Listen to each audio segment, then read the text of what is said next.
नमस्कार, आप देख रहे हैं न्यूज 360। मैं हूं आपके सामने प्रशांत पांडे और अगले आधे घंटे आपको हर बड़ी खबर, हर अहम अपडेट हम आपको बताएंगे। लेकिन क्या आज की अहम खबरें हैं जिन पर हमारी सबसे पहले नजर होगी। 7 बजे की बड़ी खबरें जान लेते हैं। ममता बनर्जी को बड़ा झटका लगा है। क्या ये बड़ा झटका? 5 विधायकों ने उनका साथ छोड़ दिया है। पूरी खबर बताएंगे। दूसरी बड़ी खबर कि आखिर क्यों पेट्रोल और डीजल के दाम बढ़ रहे हैं और क्या रास्ते हैं जिससे इनके दाम कम हो सकते हैं। बहुत ही अहम खबर है, आपको विस्तार से बताएंगे। तीसरी बड़ी खबर काशी से आई है। महिला दिवस पर आज काशी रोशन नजर आई। वाराणसी की विहंगम तस्वीर आपको दिखाएंगे 7 बजे की। इन खबरों के अलावा और भी अहम खबरों पर हमारी नजर रहेगी जिन पर लगातार सिलसिलेवार तरीके से हम आपको अपडेट देंगे।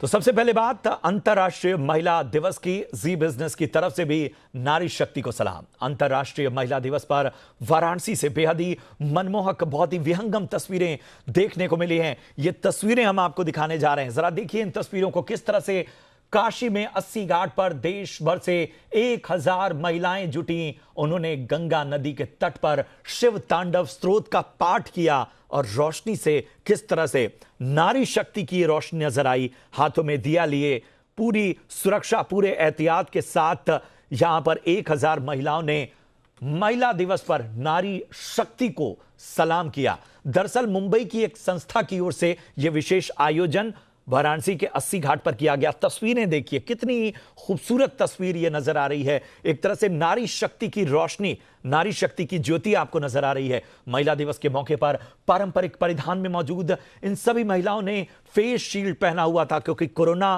का खतरा अभी गया नहीं है। लेकिन नारी शक्ति को सलाम करना भी जरूरी है और तमाम एहतियात के बीच शिव तांडव स्तोत्र की लयबद्ध प्रस्तुति यहां पर की गई। अलग ही नजारा आज काशी के 80 घाट पर।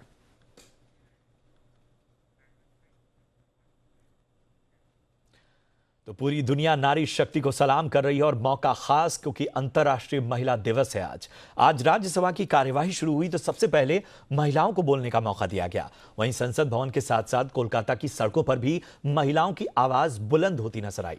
पश्चिम बंगाल की सीएम ममता बनर्जी ने पदयात्रा निकाली जिसमें केवल महिलाएं शामिल हुई, यानी संदेश साफ तौर पर बहुत मजबूती के साथ दिया गया। लेकिन एक अलग तरह से सियासी तस्वीर भी हमें नजर आई। दूसरी तस्वीर, आज ममता की महिला पदयात्रा कोलकाता में निकली। जाहिर था कि ममता की नजर बंगाल की महिला वोटर्स पर है। महिलाओं के वोट को वो एकजुट करना चाहती हैं। क्या यह समीकरण है, आगे आपको बताएंगे।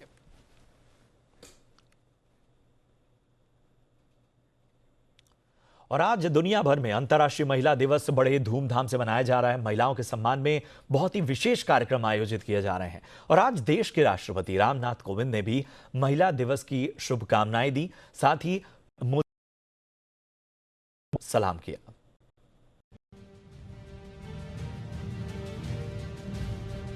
संसद से लेकर देश के कोने कोने में महिलाओं का सम्मान हो रहा है। महिलाओं के अधिकारों की आवाज उठ रही है।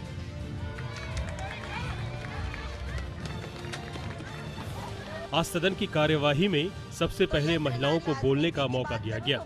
संसद में भी महिला सांसदों ने महिलाओं के हक में आवाज उठाई। महिलाओं के लिए आरक्षण की मांग की गई। हमने 24 साल पहले ये शुरुआत की थी पार्लियामेंट से कि हम 33% रिजर्वेशन लाएंगे महिलाओं के लिए। मैं मानती हूँ 24 साल के बाद हमें ये जो आंकड़ा है 50% कर देना चाहिए। जब हम 50% आबादी हैं तो 50% हमारा रिप्रेजेंटेशन क्यों ना हो, पार्लियामेंट में हो या असेंबली में क्यों ना हो। विमेंस डे के मौके पर पीएम मोदी ने ट्वीट कर महिलाओं को बधाई दी। पीएम ने लिखा, अंतर्राष्ट्रीय महिला दिवस पर हमारी अदम्य नारी शक्ति को सलाम। भारत को हमारे देश की महिलाओं की कई उपलब्धियों पर गर्व है। कई क्षेत्रों में महिला सशक्तिकरण को आगे बढ़ाने के लिए काम करने का मौका मिलना हमारी सरकार के लिए गर्व की बात है। महिला दिवस के मौके पर एमपी के मुख्यमंत्री शिवराज सिंह चौहान ने भी कुछ अलग किया है। समाज में महिलाओं को समानता का अवसर मिले, इस भाव के साथ मुख्यमंत्री ने अपनी सुरक्षा की जिम्मेदारी सिर्फ महिलाओं को दी है। यानी आज मुख्यमंत्री के सुरक्षा कर्मियों से लेकर उनके ड्राइवर तक सब महिलाएं हैं।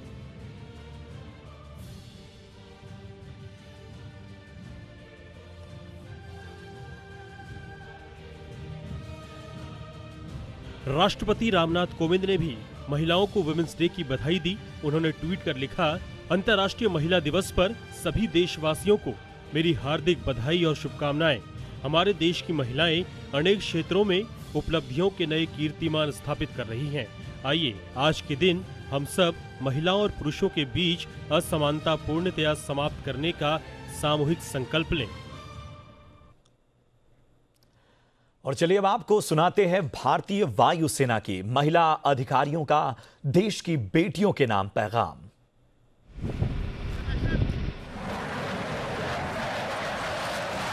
उड़ान हौसले की हो या फिर वायुसेना के विमान की, महिलाएं मिसाल बन रही हैं, लगातार आगे बढ़ रही हैं।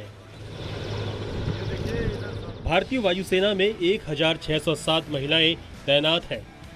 आज अंतर्राष्ट्रीय महिला दिवस के मौके पर इंडियन एयरबेस पर तैनात उनमें से कुछ वायुपुत्रियों का संदेश हम आप तक पहुंचा रहे हैं, जो देश की बेटियों के लिए है।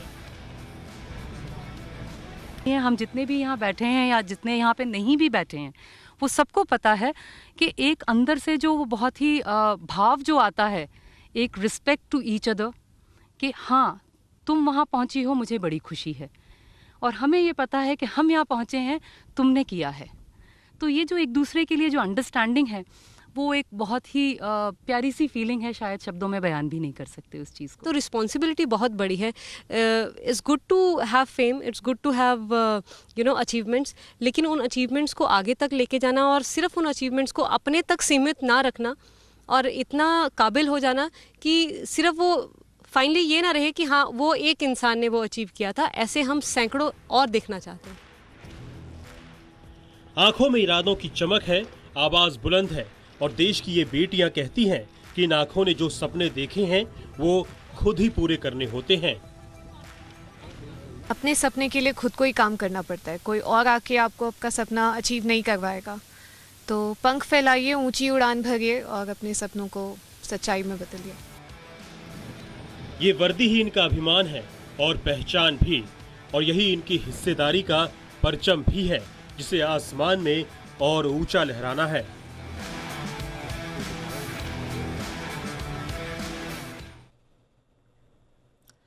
और आज अंतर्राष्ट्रीय महिला दिवस पर देश के सबसे व्यस्त एयरपोर्ट पर एटीसी यानी एयर ट्रैफिक कंट्रोल की पूरी जिम्मेदारी संभाली महिला टीम ने। देखिए ये खास रिपोर्ट।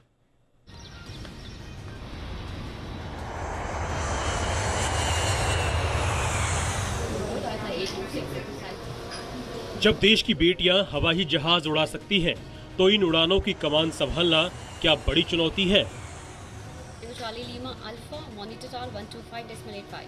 तस्वीरें दिल्ली के इंदिरा गांधी अंतर्राष्ट्रीय हवाई अड्डे की हैं।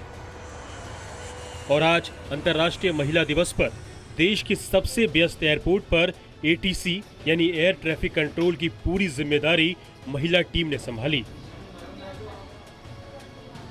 इन महिलाओं ने दिल्ली के उड़ान सूचना क्षेत्र के पूरे एयर ट्रैफिक को कंट्रोल किया, जिसमें कंट्रोल टावर के साथ साथ विमानों के रूट और उनसे जुड़े सभी निर्देश भी शामिल थे।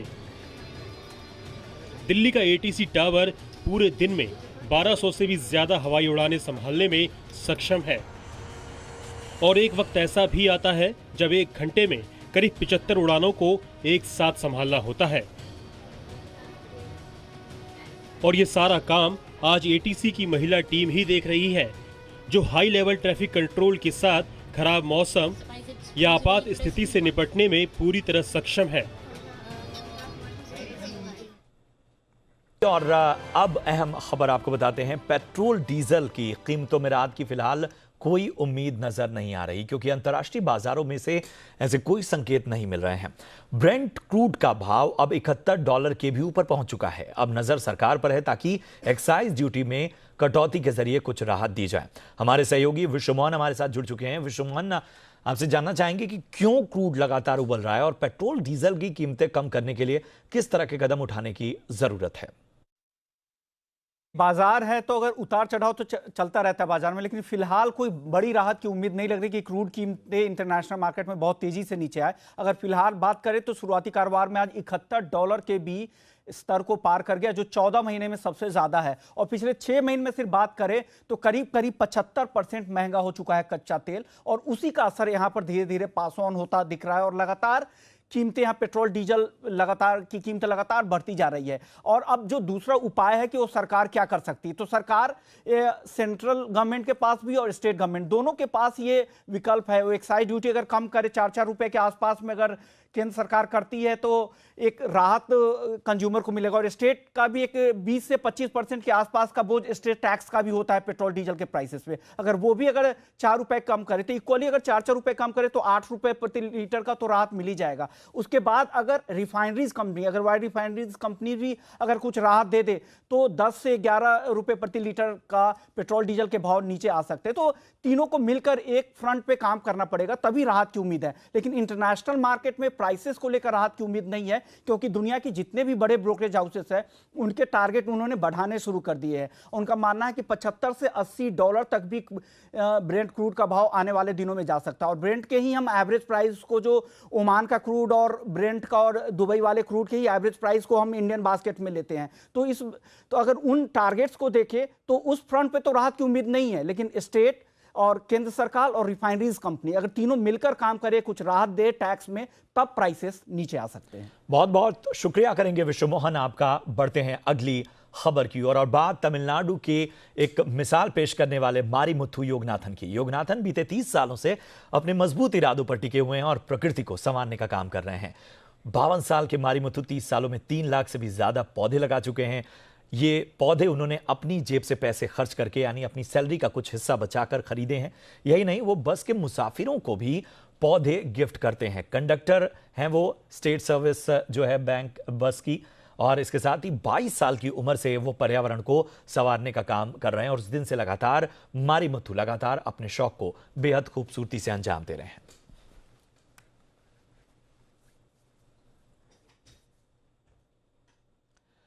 और चलिए इसी के साथ इस बुलेटिन में इतना ही, दीजिए इजाजत, लेकिन आप देखते रहिए जी बिजनेस। नमस्कार।